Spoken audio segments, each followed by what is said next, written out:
Hi, everyone. Good morning. For those of you who have already joined, we still got a couple minutes before the start of the webinar, but I just wanted to say hello, and we're just going to give the rest of the folks that have signed up a few more minutes to log in. All right. So good morning, everybody. We are going to get started. And again, my apologies. You know, technology is supposed to make our lives easier. Sometimes, however, it does not do that. So thanks, everybody, for attending, and thanks for your patience. I'm with my colleague today, Talia, and we are going to be going through how to kind of track time in Function Point. And for those of you who have maybe never seen time tracking within Function Point, this will be a good session for you. Let me just go through and share my screen right now. Let me know if everybody's able to see my screen. Yeah, I can see it perfectly. Excellent. Thank you, Gil. And for those of you Function Point clients out there, Gil is one of the newest members of our customer success team. So you may get to interact with him by supporting tickets, things like that. But welcome, Gil. So today it's myself, Jess Bird, and Talia Palermo hosting the session. What we're going to be going through today on today's agenda is time tracking methods. So which tool meets your team's needs for both efficiency and accuracy? And we're going to start the session off in just a minute here with a poll. The second thing we're going to do is keeping up with timesheets, how to make sure your team is submitting the right timesheet and on time. Timesheet reporting, we've got a few reports built out for you that we can look at that will talk about things like staff utilization, profitability, things like that. And then the FP roadmap, Talia, who is the head of our product team, is going to be giving us some insight into what our product roadmap's looking like over the next few months and some of the new features you can see kind of going forward. Perfect. So Talia, would you mind doing us a favor and launching that poll for the people on the line here? You can start to see there we go.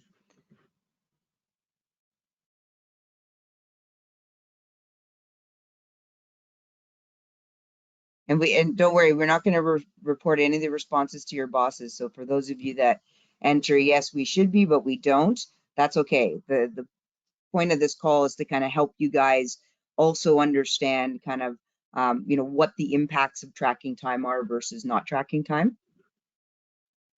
Excellent. Thank you for all of those who have shared your votes.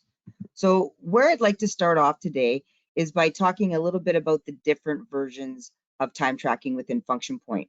So based on that, now that we've seen these results, that's great to see, like over half of you are putting in time on a regular basis. Only some teams track time, and depending on the agency, that's absolutely valid. And then the rest of you that we should be, that we don't. We can talk a little bit about why people don't track time. It could be things like there's far too many tasks, like things aren't organized well enough. You're not really sure the specifics of where you should be tracking time. But I'd like to launch just one more poll to get an idea from those of you who are tracking time and those of you who aren't, to get an idea of what area of the system you'd most like to focus on. So Talia, if you could just launch that second poll for us. Excellent. So what we're asking you here is, for those of you who are familiar with the Kanban, what are you most interested in learning more about? So, well, we got 100% of people so far going the dashboard, tasks and to-dos, Kanban coming up. Oh, there we go. Excellent. So what I'm starting to see here is that it would be advantageous to show all three of the main kind of time tracking methods within Function Point. Excellent. And is everybody able to see my screen here? So I'm logged into what we call my demo version in Function Point, which allows us to go through to a lot of testing, launch different kind of product initiatives that we want to test out first before distributing it to other clients. But the first kind of area of the system that I want to talk about, obviously, is the dashboard. So for those of you who are tracking the time and you're using the actual dashboard in this tasks and to-dos panel to track your time, that's great. And if you're comfortable with that, then that's absolutely fine. I'm just going to change my status here so we can get a few different tasks. This is what you're going to see when you log into the main classic version of the dashboard. And if you're ever unsure of which dashboard you're actually looking at, you can just hover over the dashboard icon at the top here and it'll tell you. For those of you who are not aware, you can create multiple dashboards in the system. So what I'd like to show you today is, if you are an individual that maybe works from a project management perspective and you're going to be assigning tasks to individuals, pardon me, having individuals assign tasks to you, you still need to have access to the jobs and maybe some pin notes. The classic version is a great way to start. However, if you're one of those individuals that's only logging into Function Point to track time to a task, you might want to look at a dashboard something like this. And what this is doing is an expanded view of this tasks and to-dos list, but it comes right on your dashboard. So you're able to say, okay, if I'm a project manager, I can choose to select staff and pick everybody within my organization. Or maybe I'm a team lead, so I really only want to see what's happening with those on the creative team. So when I select that, it's going to show me all of the tasks that I have that are in the status of assigned or in progress. This drop down here will allow you to change to different statuses. So if you're like, I want to see all the things that I have in draft because that's part of my future planning, by all means, you can go ahead and change that status. Maybe you're really just wanting to look at things that are going to be kicking off within the next 7 days. This is a great page to kind of be able to filter and look at these different types of things. You can see here that you've got the title of the task, the company it's allocated to, the job number, and the job name. Again, this is my demo system. I'm not a horrible time tracker, but essentially the red here is identifying the fact that this was due on May 21st. It's now June 1st, and what's happening with this task. Your estimated hours are going to pull either from what was estimated when you built out your estimate. And again, if you're not aware of this, sometimes what will happen is you can build out 6 hours on your estimate against that specific service. However, you might only choose to assign the task 4 hours. So you do have that flexibility between the actual what resides on the estimate versus what resides on the task. So essentially, this is the number of hours that were assigned to this task for that individual to complete. We can see that they've tracked 2 hours in total so far.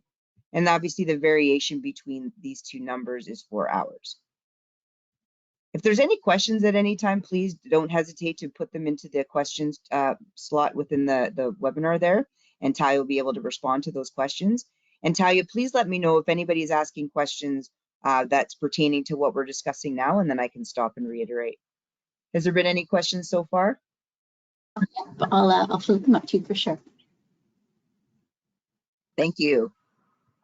Now I want to spend a little bit of time on this, variation percentage and this percentage complete. So what it's saying to us now is we're at 33% way done based on the fact that we had 6 estimated hours and 2 actual hours. But maybe I'm working on this and I've spent 2 hours and I'm like, you know what? I'm actually done. I can come and change this to 100% to let the individual know who assigned me that task that, hey, even though it looks like I'm only 33% the way done, I'm actually finished. Ideally, if that's the case, you're going to then also update that status from in progress to complete. And when you do that, you get the option to pass the task to somebody else. So whenever you're completing your tasks, maybe you need to send something to a colleague or your manager to review. You can pass that task by simply clicking on the checkbox and assigning it to a different individual, putting in your comments and clicking submit. If you don't need to assign the task to somebody else, you simply press cancel and it'll take it off your board. Okay. Any questions on this so far? Perfect. So this is essentially the tasks and to-dos panel. So if we were to revert back to the classic version, here's that smaller panel down here, operates exactly the same way. If you wanted to get to that bigger view, you can simply click on this little button that'll shoot you right back to where we were. Or again, to reiterate, you can come in and create a dashboard that's specific to just somebody who's tracking time to tasks. Okay. The next option we have, and for some of you guys is maybe new, but it's the Kanban board. So if I come over here next to display where it says list, and I click on the drop down, I'm going to come down here and select board. Now, for those of you who've used things like Trello boards and stuff like that in the past, this is going to be really helpful to you. So when you first log into the system, into the Kanban board, you want to go ahead and click on this little filter. That's going to give you a drop down of all these sub menus that you can filter by. Now, when you see here, I'm seeing tasks that are in the draft status, assigned, in progress, completed, confirmed, and canceled. Now, as a project manager, this might be great. I want to get a full kind of view of everything that I'm looking at from a task perspective. However, if I'm somebody who's just coming into the system to track time to tasks that were assigned to me, I might not be wanting to see some of these other columns. So the first thing you can do is come in here and you can change your column settings. So I don't want to know what's in draft. I don't want to freak out if somebody's got me planned for a bunch of things down the road that haven't been confirmed yet. So I don't want to see that. I also don't want to see confirmed or canceled right now. My main area of focus is being what has been assigned to me, what am I currently working on, and what have I completed. And the benefits of using the Kanban board allows you to drag and drop things from the assign column to the in process column, which automatically pops up your little time clock, pulls in the information that you have. So we have the job, the service that you're tracking time to, the date, which you can change should you need to do so. I mean, ideally, we'd like to say that everybody tracks time on a daily basis, but realistically, that doesn't always happen. So we need to give you the flexibility to be able to adjust the dates. And then you go ahead and you enter the duration of time and any descriptive information you'd want to put in. I know some companies now are making it mandatory for people to put descriptions in because sometimes the service information is pretty generic, but obviously it's not a mandatory field, it's just available there for you. Any questions coming in, Talia?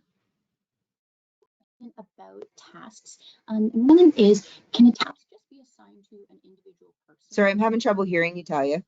Oh, sorry. Can you hear me all right now? Yes.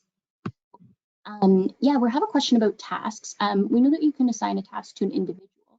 Can we assign a task to multiple people so that more than one person can track their time to it? Sorry, you're cutting out, but I think you were asking if we could assign a task to a role. That's correct, or a shared task. Yes, so when you are assigning tasks, you can definitely assign a task to a role. So if we come and look at, just let me look at a random schedule I have in here.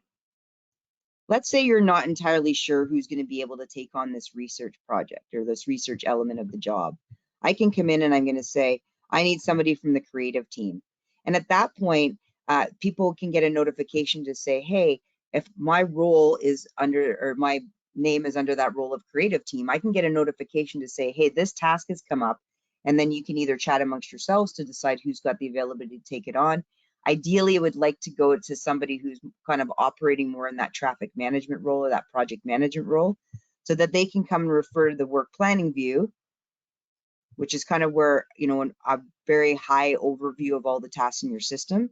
And they can say, oh, okay, looking at this, yes, I see that, you know, maybe Beth is over allocated. So, you know, we need somebody from the creative team. So maybe I'm going to give it to Ian instead. And if that's the case, you can adjust directly from the work planning view, change the assignment from Beth down to Ian, click save, and it'll move it off Beth's plate and onto Ian's. Okay. So again, when you assign to a role, that just gives us a notification that this task needs to be done by somebody that occupies that role. However, we haven't yet determined who that individual will be. Does that answer the question? Please feel free to type in any follow-up questions you may have. Okay, I'm just going to scoot back to the Kanban board. And notice when I come down to tasks and to-dos, it's automatically putting me into this page. If you're somebody who decides that you would prefer to work directly from the Kanban board, instead of having to click on that drop down every time, you can click on this little option here, and you can change your view setting and move it from the list view to task status. So then, if I'm back at my dashboard and I want to get back to the Kanban board, next time I click tasks and to-dos, it'll automatically take me right there. Okay. Any other questions, Talia? Not at the moment. Perfect. The other thing I'll point out here, which is handy, is some people like to see and organize based on the status of their tasks. Other people are like, to heck with that. I need to know what I got to do and when I got to do it. So same thing that we had from the previous page, we can adjust the filters that we want to see from a column perspective. So anything that's unspecified, I don't know what that is. And I don't want to look at anything that's beyond next week. So we can adjust our filters to see what's overdue. And again, keep in mind, hopefully your systems don't look like this. This is a demo system. But what's overdue means we should probably pay attention to this. And sometimes this is actually a good flag for those of you that are project managers saying, they're overdue, but I'm pretty sure these have been done. So that just gives you kind of, I don't want to use the word ammunition, but the insight to then go back to individuals and say, hey, these tasks are showing as overdue. Likely they've tracked their time. They've just forgotten to change that status to complete. Due today, pretty self-explanatory, do this week and do next week. And this helps people organize what their focus is, okay? Any questions on that? Pretty standard filtering here if you're looking for tasks related to a specific company or a campaign. which is also known as projects, a specific job. Maybe you're looking for tasks with all jobs that are in the ready to invoice status, because we want to make sure that people track their time to that task so those timesheets can get logged into the invoice. We can also filter by role the tasks are assigned to, as well as who they're assigned by. And because we've already sorted by the due date status, it gives us the option to also add in the task status. Okay. If anybody's using pin tasks out there, this will also feed into this pin task notes as well. Sorry, pin tasks as well. One other thing I'll point out before I navigate away from this page is that if you are looking at the same kind of data over and over again, and let's say you've identified, your 4 or 5 assignees that you want to check, you can do save as and create yourself a filter. So if I was to pick a few individuals here, and then I want to save this as, I would say, like my team. Now I can share this filter, so that means anybody who logs into Kanban and has the correct access can see these filters as well. May not be applicable to them, so I could put my team Jess. If I want to share the filter, that's great. It's accessible to everybody. If I just want it to remain for me, I can just save that. And then every time I come in, I can look at my different filters. Okay. Jess, we have a question. Who would Sure. you say typically prefers the Kanban view? Young people. So for those of you on the line, I'm nearing 50 this year. Every day it gets a little bit closer, but I do find that, I don't know, for me, I guess it's just maybe what I'm used to. I like this view, but I find all the youngsters out there, they much prefer operating from the Kanban board. And if there's anybody on the line too that's ever used Salesforce in the past, the opportunity management in Salesforce is very the same in terms of the dragging and dropping. I definitely appreciate the ease in which you can do things. I just find that the information you get looking at the extended panel gives you a little more insight. That being said, if we talk a little about things from a project management, like I said, your first stop shop should be like the work planning view to see who's been allocated what. If we need to make any changes, by all means, you can go into this tasks and to-dos panel. I'll just change it back to list for a second.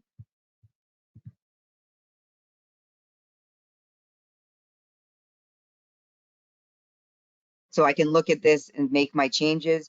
And then I think the preference for people that are strictly just in their tracking time, not a time task management perspective or project management perspective, prefer going into the board.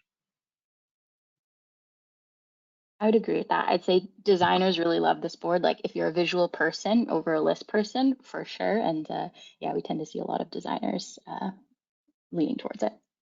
Yeah, think of your creatives using the Kanban, and your operational type folks like myself would probably like the tasks and to-dos. I do a lot of on-site training, and we find that when we roll this out, again, it's the creative teams that are like, yeah, I'm actioning my tasks this way. And then like the partners or the, controllers are like, no, that's too fancy for me. I'm going back to the tasks and to-dos list. Okay, great. The last thing I'm going to show you in terms of where you can actually track your time is by coming up and go under timesheets and going to the weekly view. So this is a great way that once you've actioned your task, either by the dashboard or the Kanban view the first time, it'll put that information in here for you. So it'll identify the job, the service that you're doing, and you can see here that this job number is the same, but this time has been tracked against 4 different services. So once you've tracked your time in once, I can say now on Friday, I've spent 2 hours here, and it tracks it automatically. And if I needed to enter a description, I just come over to this little box and say, I did this. And then that description will automatically be tracked. A lot of people feel that once they've tracked it in the work planning view that they have to do something to actually submit that time. But we can go and look at this job now, 30305. And we can look at our job financials. We can see here's the actuals that have been tracked so far in terms of our hours across the different services. And again, for those of you familiar with the job financials page, what we're trying to make sure on any job is that we're not exceeding the estimated number of hours, and that we're still able to bill for at least that estimated amount. And then you can also look at the timesheets in the submenu, and that'll show you all the timesheets that have been tracked, what that applied billing rate is, which is going to stem from whatever that billable service rate is your estimate, and what that billable amount is. Okay, so even by using the weekly view, you're still able to get your time tracked directly to that job. Excellent. You can also go back a previous week and see what happened the previous week. Things to note like this, what this is saying is that this timesheet has been posted. So essentially an invoice has been generated against that job where that timesheet had been logged prior to that invoice date. So now it's saying we can't make any edits to that anymore because it's been included in an invoice. There are ways of getting around that if the time really does need to be adjusted. But for the sake of this call, that's just wanted to let you know what that represents. Right. Any questions from anybody on the line regarding the weekly view? Yeah, Jess, would you be able to take a look at the weekly planning view again and, or sorry, the weekly timesheet view? And could you clarify what it looks like to track time directly to a service versus tracking time to a task within this view? Yeah, no problem. So if I want to use this job again, pull in my job number, then I get a list of all the services within the job. So I have to identify which bucket truly captures what I've just done. So let's say I was doing some rough copywriting, then I can come in here and say, I did 3 hours yesterday, I did 4 hours this day. Now, if I had any tasks, and let me just show you what it looks like here. Let's find one. I might not have any tasks, but that's okay. If I change this to in progress and track the time, put in 4 hours and submit. Now when I go 30216, and that's for Jimmy, if I now look at Jimmy's time, I can see that what's happened is for that job, it's blocked out the job, the service, and the task because it's already saying, it's identifying what specific task was related to that service. So I don't have to worry about going through and like making a selection of what service I'm working on. The task is auto-populating that job, that service, and that task information into the work planning view for you and the weekly view. So then I can continue to just track my time. Does that answer your question? Awesome, thank you. Excellent. Now, in the essence of time, there's a couple other things that I wanted to talk about. When we talk about identifying whether we're putting people in the right place or not, we want to start thinking about things like, if you have different billable rates from a junior staff member than you do a senior staff member, we want to make sure that we are putting those junior staff members on the jobs where they should be applicable. We also want to look at things like staff utilization reports, and I can show you one that I've built out in the system already. So under the BI reports, we come into all, you can look at all of these different reports that are available to you. Click on the more button. And we can also look at our saved reports. So let's look at the staff utilization. Now I put in a date range just for last week. And then I'm just going to click continue. And what I've done here is I've got my staff group. So if you're using groups, that's great because it'll tell you, which group. So just to identify the difference between groups and roles, you can have, a role of creative, but then they might go to something like this, like an agency studio, where you can have, a copywriting group or a graphics group that go to more the production, a role that could go to the production group. So if anybody has any questions on that, that's information that we can include as well. But what we're looking at here is their target percentage. So this is what gets set up against the staff record within the system. So we're trying to say that 82% of Alberto's time should be billable. Right now, his utilization percentage is only 27.95, but keep in mind that this is for the week. His available hours are 48. His target hours are 39.36. So far, he's worked a total of 14 hours, and this is strictly just from time he's logged to the tasks or to jobs. 3 of those hours were non-billable, and the remaining 11 were billable. So this is a nice report to see like how well people are tracking, and obviously depending on their role, they might have different billable target percentages. But just looking at this, we can see here that Jess, of course, it's me, is really, getting close to hitting her number. Or somebody like this, we look at Miro and we're like, okay, well, he has a 72% billable target percentage. However, we know that he's also involved in something, you know, really deep internally right now. So that's why his utilization percentage might be different. Ross here, Ross is over exceeded. So we're now kind of going, okay, what could we have potentially taken off of Ross's plate and put on somebody else's plate so that he's not being overutilized? So this is a great report to give you some insight. Any questions on that, Talia? No questions yet. That was great. Perfect. So I'm just going to jump back into the system for a second. And by just going back to dashboard, I don't need to save because I've already saved it in the system. And what I want to talk a little bit about is determining why tracking time is so important.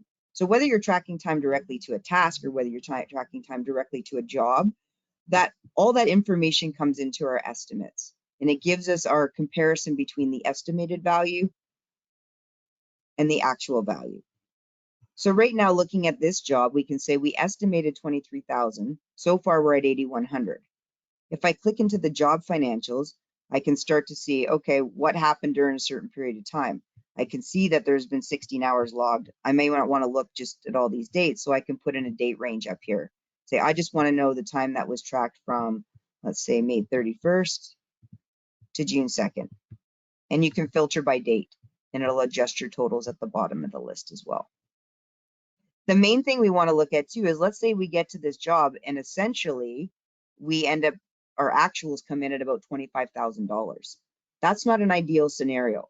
So the next time we get a job of this nature, we might want to come in and copy over this existing estimate.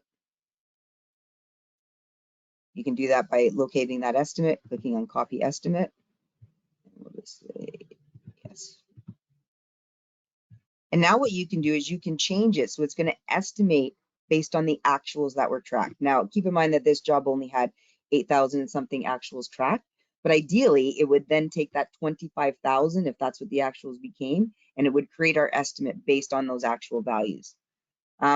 Anybody on the line have any questions about that? Maybe didn't know they were aware of being able to do that, anything like that?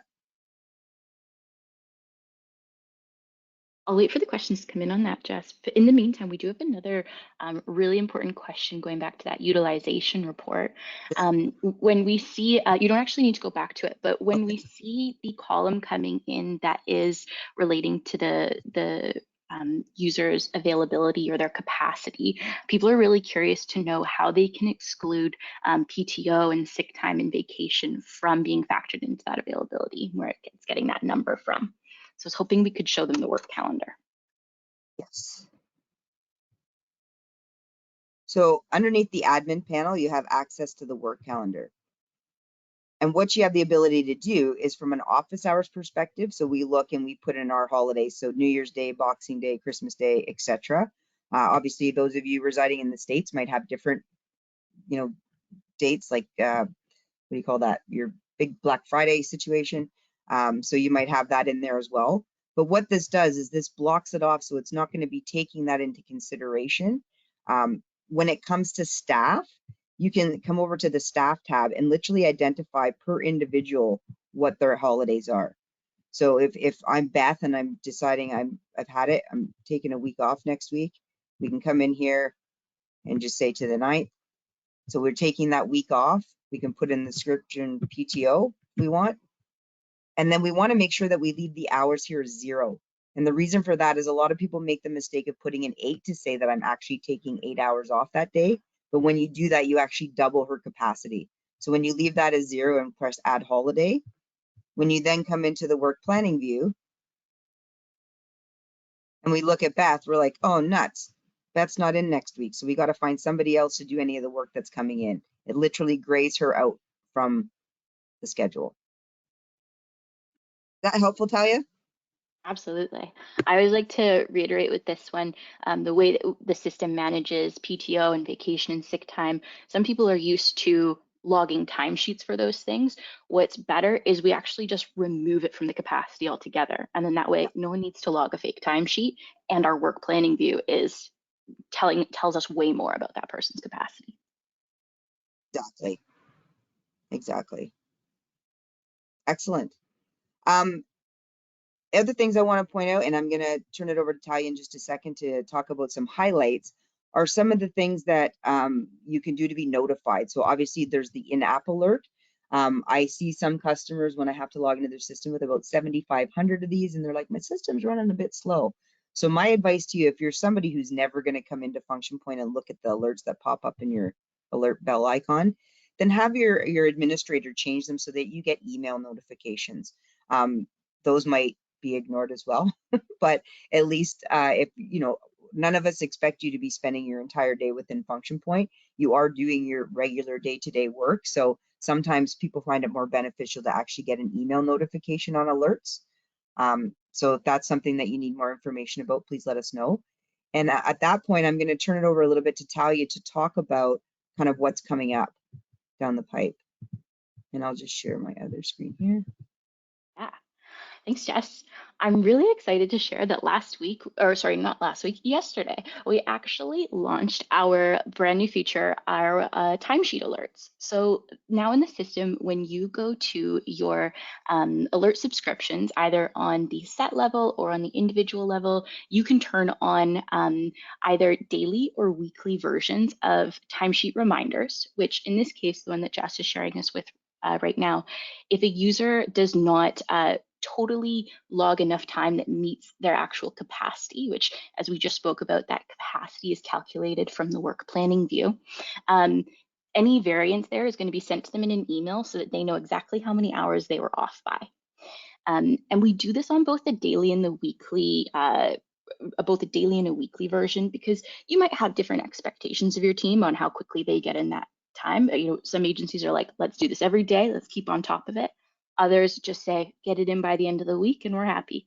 And so you can subscribe to either one of those. If it is the daily version, it's actually going to send to your user by 8 a.m. the morning following that day. And the really nice thing about it is your user is not going to get this email if they don't have any outstanding time. So you know that they're receiving an email because there is something to do. It's not just a daily email that's going to fill up their inbox. It's telling them you got some action to take. You got to fill out your timesheets. And then the weekly one sends on the Monday morning following the week prior, and it takes all of the time and capacity from the from the Monday to the Sunday. And then what's really nice in the weekly reminder, or in the timesheet reminder as well, we have links in there. So it takes you to the Kanban board, the dashboard, the weekly view, whatever method's going to help your team track time. So that way, we're not just telling you you have outstanding time, we're helping you take action on it, get that time in right now. And then there's a second alert for all of your leadership teams and everybody on the call right now who is, responsible for making sure people get their timesheets in. This is our timesheet summary, and it's going to be really helpful because it's going to give you a list of everyone in your agency who didn't submit their time. No one's going to appear on this list that did all their timesheets is right on top of it. This is your list of people to follow up with, and it shows you exactly how many hours they are outstanding. And again, you can get this on a daily or a weekly basis. And really nice, when you click that pin notes to all outstanding on the bottom, it's actually going to open up a pin note in your Function Point system and have all of your those outstanding staff members pre-selected as recipients of that pin note. So you can send them a little personal message, a little reminder to get those timesheets in if you feel that communication coming from you is more impactful. So that is a really exciting new release. It was something we were, we got a lot of requests for on our AHA submission portal. And it also, well, actually, I'll take a little look here, see if there's any questions about that. We have a couple about the work calendar. Oh, we have a question about the calendar integrating potentially with like a Google Calendar so that we can automate PTO issues. So that's a really exciting question. And it brings me actually to the next slide on that presentation, Jess, where we can talk about all of the really fun things that are coming up for Function Point. So on the roadmap right now, we have our FP API release. So that's actually coming out. If you are interested in it, shoot us a message, let us know. We're going to put some contact emails in the webinar follow-up. But yeah, we're happy to speak to anyone who's interested in learning more about working with our API to build their own custom integrations. Additionally, we're going to be releasing some deposit visibility improvements. For those of you that practice accrual accounting, it can be really, really important to know exactly what those remaining balances are on those deposits that you have for your customers. So we're improving that deposit visibility throughout the system. And then we'll click the next step here. We are also introducing some expanded date range options to our BI reporting. So as some of you may know, when you use our BI right now and you go to apply a filter to a date, you have to select 2 time periods. You have to say, give me all results in this report from date A to date B. We're going to change that up so that you can actually just say, match this exact date or anything before or anything after, just so you have way more flexibility there and you're not forced to go all the way back in time and select some arbitrary dates. And then additionally, we are working on a Google and Outlook calendar integration, which is super exciting. And that's going to be really helpful for just aligning all the teams on tasks and making sure that your calendars look super in sync and really tell the full story.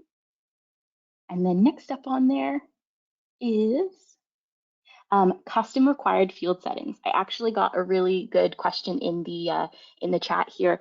Is it possible to make timesheet descriptions mandatory? You're asking your team to submit timesheets. You need to make sure they have a really, they're quality timesheets. People are telling you what they're doing with their time. Some people really want that description to be a mandatory field. We're going to make that happen for you, along with letting you have some control over what the required fields are going to be on your estimates, which is a really big request for us. We get that a lot. Some of you have some fields on those estimates that are essential for accurate data capturing and your reporting, and you need to make sure your team fills them out every single time. So we're going to get you some custom settings so you can accomplish that. And that's just a few of the things that are on our roadmap, but we're very excited. Excellent, Talia. And again, Talia does a lot of hard work behind the scenes. So just for those of you who have submitted ideas in the past, this is whose desk they land on, and she does a great job of filtering them, merging requests that are similar in nature, where ultimately the result would be the same thing. So thank you, Talia, for all your hard work. Just to recap, because I know we're kind of nearing the end of the session, again, what we were wanting to focus on today is being able to create a dashboard very specific to those creatives coming in or those individuals that are really just tracking time in the system, whether it be to tasks or directly to jobs. Being able to navigate from the tasks and to-dos panel over into the Kanban view. And again, that's from this tasks and to-dos panel and changing that from list to board. Reminding you that when you log into the Kanban for the first time, it's going to look like this. So just open up your filter to get that submenu. And then coming over to the column settings to identify what columns you actually want to see. And one thing I should point out too, that by doing this, you're only changing that for yourself. So you're not changing that for everybody who has a login to Function Point within your organization. So keep that in mind. And that's the same thing for the dashboards. You have the ability to kind of customize your own view based on what you need to see and what you want to see. Okay. And then lastly, obviously coming over to the weekly view, and I will caveat again that if you are tracking time directly to a task, it's important that you action that task once, either by that task and to-dos panel or by the Kanban board, so that it'll auto-populate, it'll auto-populate your job, your service, and your task information. And if we go back and look at Jimmy's, we can see that, right? And then just continue on. The one other thing I'll point out on this page is that you cannot change the status of the task on the weekly view. So you would have to make sure that you're either dragging your in progress tasks back into the completed section, or if we're looking at the tasks and to-dos panel, changing that status to complete. Okay. The importance of time tracking to make sure that you are able to compare that estimated value to the actuals on a job. That's imperative for time tracking, especially in those situations where, we are going over that originally allocated budget. And then, in part and parcel with all of that is being able to measure our staff utilization. So capturing their paid time off, so that reflects here in the work planning view, and also feeds information into those staff utilization reports. Any other questions before we wrap up for the day? Could you take us to the alert subscriptions section, and we'll actually just show them where they can go in to subscribe to those timesheet alerts. Certainly. So when you go under admin, and I know some of you probably like to navigate through this drives me crazy. So I just click on the admin button to get to this, static page. And then you just want to filter down to where you see alert management and click on the option for alert subscription sets. Now, similar to the permissions, there's a little pop-up here. You want to identify the alert set that you're looking to either view or adjust. And just make sure once you've selected that from the list, you click select.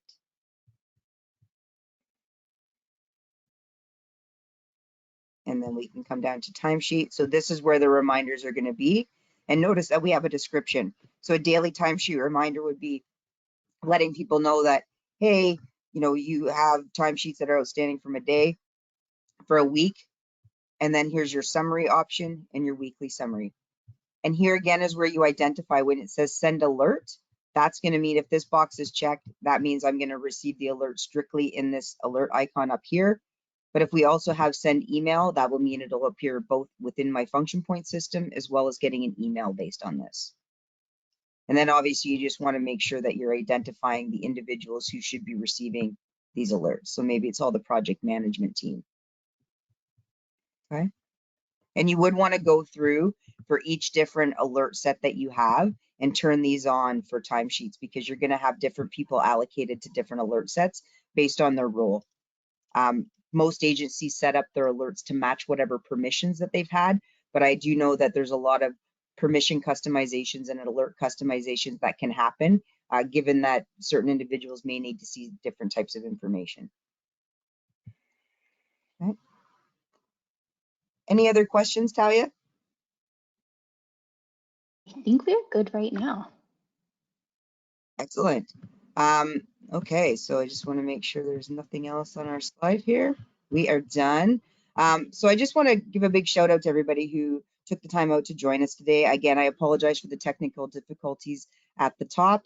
But if you've got any questions, I can see some of my own customers on the phone here. So if you've got any questions, you're welcome to reach out to me directly. And then we will be sending a follow-up email with obviously the link to the webinar, some additional context around the new timesheet alerts that have come out. But please don't hesitate to reach out to us if you have any other questions, and we'll stay on the line for a couple more minutes just to make sure that everybody's questions get answered. But thank you all very much, and hopefully you'll tune into the next one. Have a great week.